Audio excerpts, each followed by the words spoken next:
last question from Stars Photog, we have Alan Santon. Hi, Alan. Hello, good afternoon. Congratulations to both of you yan, for the success ng all your projects.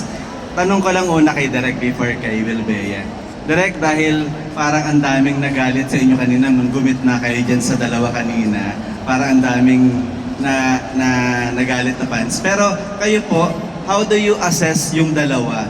Paano sila behind the scene at paano sila on screen?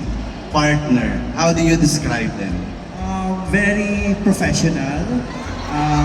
Lagi silang, anong kunyo niya? Professional, as in, I admire, professionalism on set, di ba? And they always, talk together, lagi silang kasama. Hindi ka naman, nag-work sila, gano'n. Nag-uusap sila about their characters, kaya feel ko kaya nag-work yung chemistry at yung eksena kasi may ganun silang collaboration na minsan mapadaan ako, ay nag-uusap, alis muna ako kasi alam ko naman work lang yun eh. So, gano'n. So, yun. But aside from that, I'm very thankful na for these kinds of actors kasi they're thinking actors.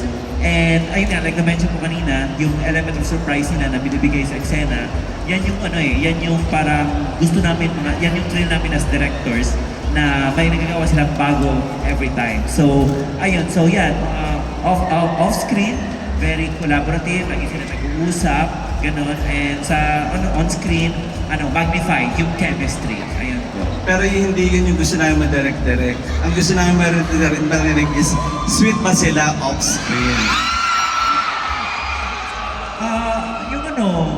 Yung nagbigay ng cookies, yun, sweet yun. Pero binigyan din naman ako. Di ba? Binigyan naman ako. So sweet si Bea sa akin. Yeah. Dahil sweet nga daw kayo, like yung cookies. Tanong ka lang kay Bea. Bea, kailan ka huling kinilig? Kay Wilbert. At si Wilbert, kailan ka huling kinilig kay Bea? At ano yung dahilan kung bakit kayo kinilig sa isa't isa? Yung scene po, sobrang nakakakilig talaga yung scene na nagtinginan kami, tapos naglapit yung mukha namin. Yun po yung last time. Parang kahapon lang po ata yun eh. Ako po kinilig ako kanina. Nung nakita ko po yung support ng fans. Kasi support nila sa amin. Kasama si Wilbert doon. Kasi po, Wilbert fans sila, di ba po? Yun po. May community pantry for Wilbert and Bea, ganyan. Follow up na lang last. Ano yung huling bagay na binigay sa iyo ni Wilbert na kinilig ka? Same thing kay Wilbert. Ano yung huling bagay na binigay ni Bea sa iyo na kinilig ka? Secret. Secret po. Baka si Bea may sasabihin. Para naman matuwa yung mga fans nyo. Hindi, na lang. Siguro hindi po yung last. Pero na-appreciate ko. Binigyan niya ako ng pang-workout na shoes. Kasi, wala lang, para mga kailangan ko na raw mag-workout. Hindi, pero yun.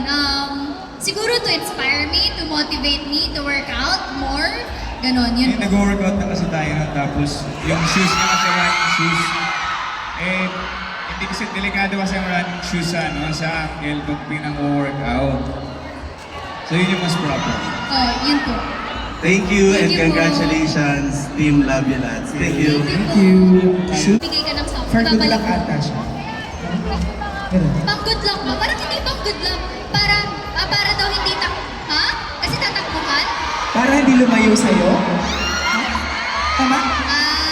Ganun ba yun? Kaya 10 pesos ang binigay para sure na hindi lalayo. Yun lang kasi yung meron sa wallet ko that time. Okay. So, okay ka, tanggap namin yun. Guys, that wraps up